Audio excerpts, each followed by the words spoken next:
پاکستان کی یوتھ کو ہمیشہ دو قسم کے لوگوں نے سب سے زیادہ استعمال کیا ہے۔ پہلے وہ جنہوں نے مذہب فروشی کی اور دوسرے وہ جنہوں نے ایتھنک یعنی قوم، زبان اور نسل کے جذبات بیچ کر نوجوانوں کو اپنے پیچھے لگایا۔ دونوں نے بڑے بڑے نعرے لگائے، ریولوشن کے، آزادی کے، غیرت کے، لیکن آخر میں بینیفٹ صرف اپنے لیے لیا اور نقصان عام نوجوان کو اٹھانا پڑا۔ دنیا کے مشہور فلسفی فریڈرک نیچے نے ایک بات کہی تھی، Politicians divided mankind into two entities, tools and enemies، یعنی سیاستدان لوگوں کو دو حصوں میں تقسیم کرتے ہیں، ایک وہ جنہیں استعمال کیا جا سکے اور دوسرے وہ جنہیں دشمن بنا کر پیش کیا جا سکے۔ اور افسوس کی بات یہ ہے کہ ہمارے معاشرے میں بھی یہی ہوتا ہے۔ آپ کو ایموشنز دیے جاتے ہیں، غصہ دیا جاتا ہے، نفرت دی جاتی ہے، لیکن اویئرنیس نہیں دی جاتی۔ اور اگر آپ اس طرح کی ڈاکومنٹری سٹائل ویڈیوز پسند کرتے ہیں جہاں فیکٹس، ہسٹری اور ریئلٹی کی بات کرتے ہیں تو آپ دیکھ رہے ہیں رائز ود محسن۔ چینل کو سبسکرائب ضرور کیجئے تاکہ ایسی مزید ویڈیوز آپ تک پہنچتی رہیں۔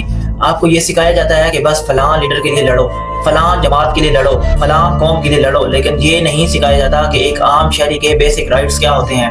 اگر آپ سوشل میڈیا پر دیکھیں تو ہر طرف ریولوشن کے نعرے سنائی دیتے ہیں، ہر شخص سسٹم بدلنے کی بات کرتا ہے، لیکن سوال یہ ہے کہ کیا صرف حکومت بدلنے سے ملک بدل جاتا ہے؟ کیونکہ حقیقت یہ ہے کہ قومیں صرف چہرے بدلنے سے نہیں بدلتی، قومیں اس وقت بدلتی ہیں جب تھنکنگ بدلتی ہے۔ آج پاکستان کی تقریباً 64% آبادی نوجوانوں پر مشتمل ہے، یعنی اس ملک کی سب سے بڑی پاور یوتھ ہے، لیکن افسوس یہ ہے کہ آج بھی بڑی تعداد میں نوجوان فیکٹس کی بجائے ایموشنز پر فیصلے کرتے ہیں۔ اگر آپ واقعی اس ملک میں اپنے حقوق چاہتے ہیں، اگر آپ چاہتے ہیں کہ یہاں فریڈم آف سپیچ ہو، اگر آپ چاہتے ہیں کہ قانون سب کے لیے برابر ہو، اگر آپ چاہتے ہیں کہ یہاں میرٹ ہو، تو پھر صرف نعرے لگانے سے کچھ نہیں ہوگا، پھر آپ کو پروگریسو تھنکنگ اپنانی پڑے گی۔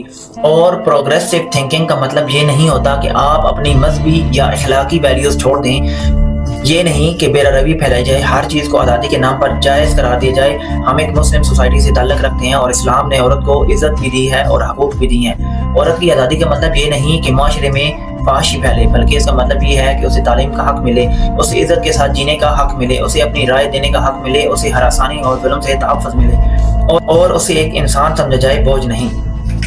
ویسے آپ کی کیا رائے ہے؟ کیا پاکستان کی یوتھ واقعی شعوری سیاست کی طرف جا رہی ہے یا اب بھی صرف ایموشنز پر فیصلے کیے جا رہے ہیں؟ کمنٹ سیکشن میں اپنی رائے ضرور شیئر کیجئے۔